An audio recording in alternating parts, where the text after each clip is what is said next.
Bienvenue à tous. Malgré son acceptation sociale relativement répandue, la consommation d'alcool est l'un des principaux facteurs de risque de décès et d'incapacité dans le monde. On estime qu'environ 3 millions de personnes meurent chaque année en raison de leur consommation d'alcool et plus de la moitié d'entre elles décèdent des suites de maladies non transmissibles. Aujourd'hui, le phénomène touche une frange importante de la jeunesse et suscite de nombreuses préoccupations. Nous en parlons sur ce plateau avec deux invités. D'abord, Monsieur Isidore Mochon, vous êtes coordonnateur de projet à la Croix-Bleue Togo.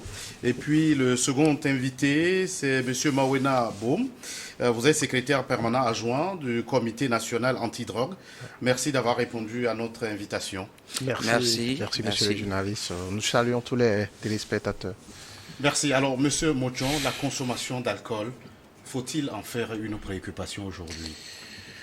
Oui, il faut en faire vraiment une préoccupation parce que, comme vous venez de le dire, 3 millions de décès chaque année, juste pour ce qui concerne la consommation de l'alcool, soit 5,3% du décès enregistré au total dans le monde entier.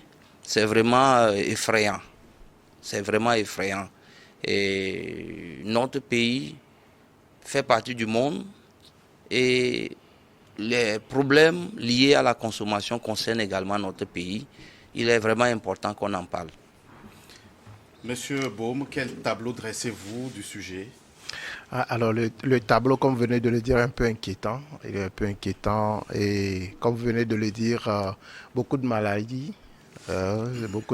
Plus de 200, selon l'OMS, plus de 230 maladies sont liées à la consommation de l'alcool dans le monde.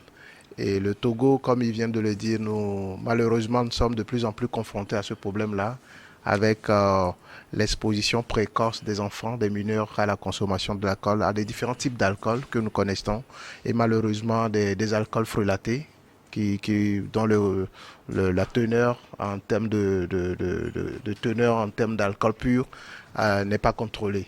Et donc la production de l'alcool dans les zones surtout reculées de notre pays pose de sérieux problèmes. Et je crois que lors de certaines de nos tournées de sensibilisation, je veux parler du Comité national antidrogue, dans le Grand Nord, on a pu mettre la lumière sur ce qui se passe dans les communautés. Parce que cet alcool-là, qui est un alcool très frelaté, et produit en grosse quantité et très accessible à la jeunesse au niveau de tout notre pays et surtout la région septentrionale pose de sérieux problèmes.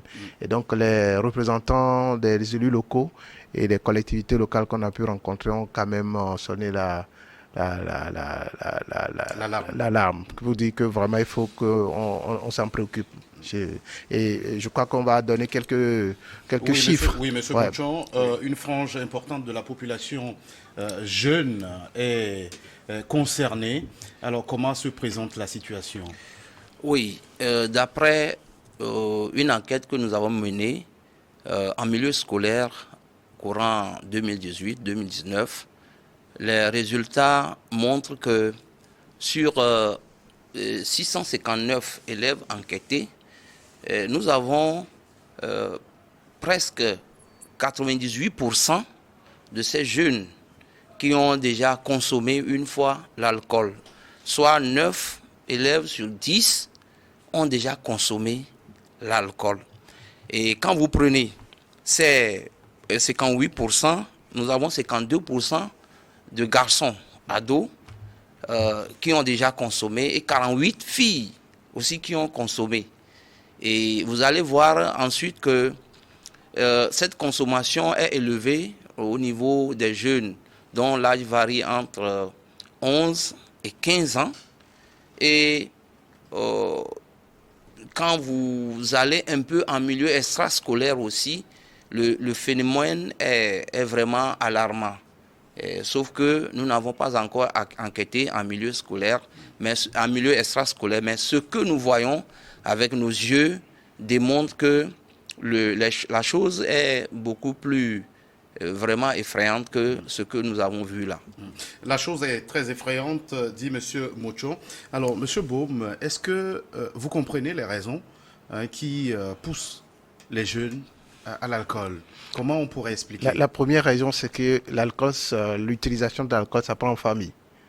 Hein, et l'alcool a un rôle social dans nos communautés, dans notre pays. Et donc, je sais que pour beaucoup de cérémonies, beaucoup de célébrations de fêtes, des dates, tout ce qu'on fait, il y a l'alcool qui prend une place prépondérante. Mais on ne prend pas conscience que les enfants, les jeunes ne doivent pas être exposés à cet alcool. Ce qui fait que l'apprentissage se fait très rapidement, d'abord en famille, et ce qui explique la curiosité aussi quand les adultes font les enfants, les mineurs, s'ils veulent imiter. Et ce qui explique ça, c'est un des facteurs que les données aussi scientifiques l'ont révélé, que l'apprentissage de la consommation de l'alcool se fait d'abord en famille. Parce que les adultes ne savent pas comment est-ce qu'il faut protéger leur consommation, aussi avoir une consommation responsable vis-à-vis des enfants. Donc ça, c'est un facteur. Mais d'autres facteurs, c'est que l'alcool est très accessible dans nos communautés. Ça veut dire que le coût est très, très bas. Avec 100 francs, 50 francs, vous pouvez avoir un taux d'alcool pur, c'est-à-dire sodabi. Et même avec les calebasses, les gens ne savent pas que le tout, c'est de l'alcool. Du vin, c'est de l'alcool parce qu'il y a plusieurs types d'alcool. Les liqueurs, les boissons fortes, spiritueuses, mais aussi tout ce que nous avons comme des boissons énergisantes. Aujourd'hui, dans certains, nous avons de l'alcool, notamment vodka. Et donc, vous voyez, tout ça là attire les jeunes qui en font usage, mais qui posent de sérieux problèmes de santé. Parce que, on va en parler sûrement, l'alcool avec le cerveau en développement, franchement, c'est une bombe pour un cerveau en développement. Et beaucoup ne savent pas. Et ça, ce sont des facteurs, parce que nous vivons dans des communautés où l'alcool est un peu partout. Et si vous voyez aujourd'hui, au Togo, dans presque tous les quartiers, nous avons des bars. Et leur installation n'est pas très bien contrôlée actuellement. Je crois que c'est aussi l'important de tirer. On n'est jamais loin d'un bar. Voilà, ouais, c'est très accessible. Et on n'a pas aussi de contrôle sur l'utilisation de ces bars par les mineurs. Parce que ce qu'il faut faire, c'est de faire en sorte que les enfants ne commencent pas à consommer de l'alcool très tôt. Il faut retarder le plus maximum possible l'âge de début de la consommation. Oui, alors, M. Mochon, que vous ont-ils dit ces élèves que vous avez rencontrés quant aux raisons pour lesquelles ils vont à l'alcool? Évidemment, comme M. Boum vient de le dire, il y a les circonstances festives qui favorisent cette consommation-là, et aussi bien à la maison qu'en dehors de la maison. Et en plus de cela, il y a aussi la curiosité. Qu'est-ce que ça fait? Comment ça fait? Donc ça a poussé aussi quelques élèves, ou bien quelques ados, à prendre l'alcool. Mais je voudrais aussi insister d'ores et déjà sur un aspect. Il y a aussi la question de la publicité. La question de la publicité, aussi bien sur les médias comme sur les réseaux sociaux. Bon, les réseaux sociaux, cela aussi influe beaucoup les jeunes en ces derniers temps à se donner à la chose. Ce qu'on montre, que ce soit sur les réseaux sociaux ou bien à la télé, ou bien même si vous voyez presque toutes les rues de nos capitales en Afrique, les rues sont jonchées de panneaux publicitaires sur l'alcool. Et tout ça là, quand l'enfant sort et regarde ces choses, il a envie de voir de quoi il s'agit concrètement. Donc tous ces facteurs ont fait qu'aujourd'hui, la consommation est vraiment en flèche. Alors oui, Monsieur Baume, vous avez parlé de la disponibilité de l'alcool bon marché. Comment réguler aujourd'hui? Comment réguler? Je crois qu'il y a beaucoup de travaux scientifiques qui ont quand même documenté les interventions et les politiques qui ont fait de preuves et qui continuent de faire de preuves ailleurs et qu'on peut aussi implémenter au Togo. Et heureusement que le gouvernement vraiment s'en préoccupe actuellement et dès le début de l'année. Et c'est l'occasion de leur dire félicitations, un grand chapeau. Je crois qu'il y a 2 conseils de ministres qui s'est penché sur la situation de la consommation de substances psychoactives de façon globale, et y compris l'alcool. Et donc, dans ce cadre, je crois que le gouvernement a mis en place un comité de réflexion qui a été sous le pilote du ministère en charge de développement à la base.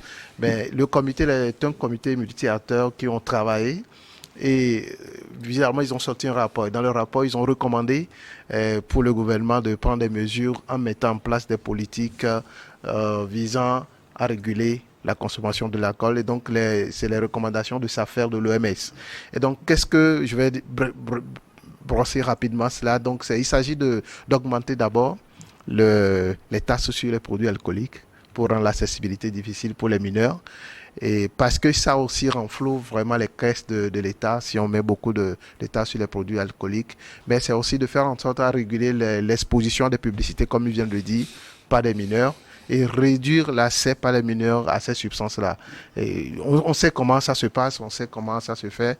Et donc, il suffit seulement de pouvoir suivre ces recommandations qui est une framework, c'est-à-dire des normes pour pouvoir aider les pays à avoir des réglementations, des régulations assez évidentes sur le problème de consommation de l'alcool. Donc en plus de ça, je crois qu'il y a aussi les détenteurs des bars sur lesquels on doit les former. On met aussi la police à contribution pour que les enfants, les mineurs n'aient pas accès. Ouais, une des raisons aussi, vous avez que beaucoup de pays ont augmenté l'âge actuellement, l'âge de l'accès à l'alcool à 21 ans, de 18 à 21 ans. Parce que plus tard vous retardez la consommation d'alcool chez le jeune, plus tard vous protégez son développement et sa santé. Et donc c'est extrêmement important. La jeunesse, c'est la relève de demain. Et donc on doit vraiment faire en sorte pour que rapidement au Togo, les recommandations que contiennent ce rapport de ce comité soient rapidement mises en œuvre pour permettre au Togo de disposer d'un cadre. Voilà. Oui, M. Mochon, on a pointé du doigt l'influence agressive de l'industrie de l'alcool sur le cadre réglementaire. Alors, en s'inspirant un peu de la lutte anti-tabac, qui aujourd'hui a fini par interdire la publicité des produits du tabac sur les médias et autres, est-ce qu'on pourrait aller aussi dans la même dynamique pour ce qui concerne l'alcool? Tout à fait, tout à fait. C'est des réglementations qui ont fait leur preuve ailleurs.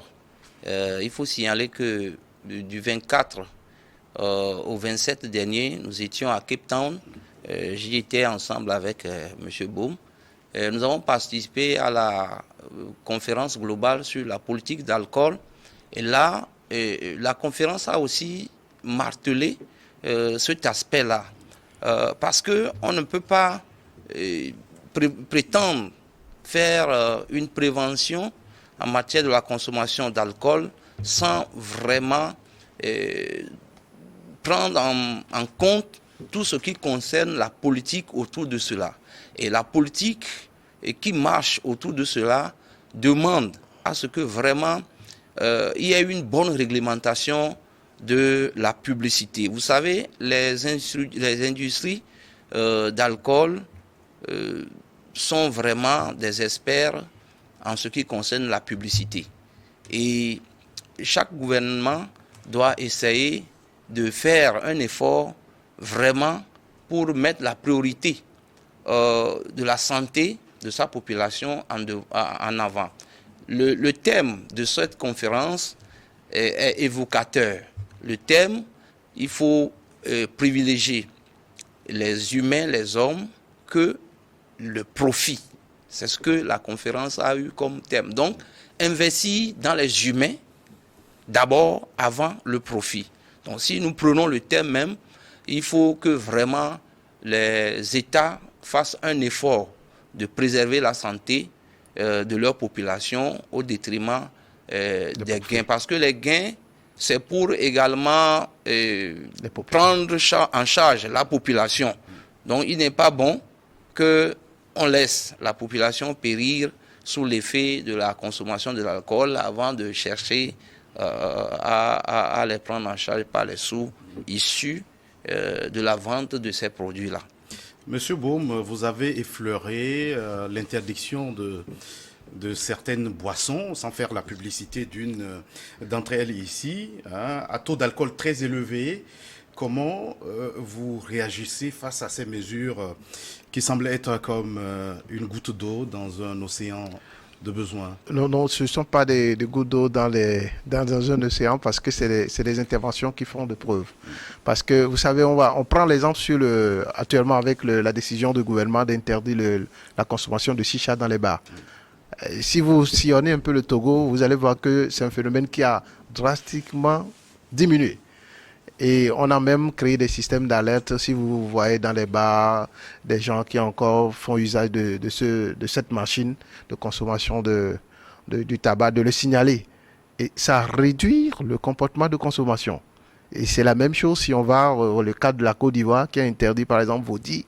Vous voyez, quand le gouvernement prend des décisions pour dire à partir de maintenant nous interdisons par exemple la consommation d'alcool frelaté dans les milieux scolaires ou bien autour des milieux scolaires, on interdit l'installation des bars qui vendent. C'est des mesures qui portent beaucoup de fruits et donc qui ont beaucoup de résultats.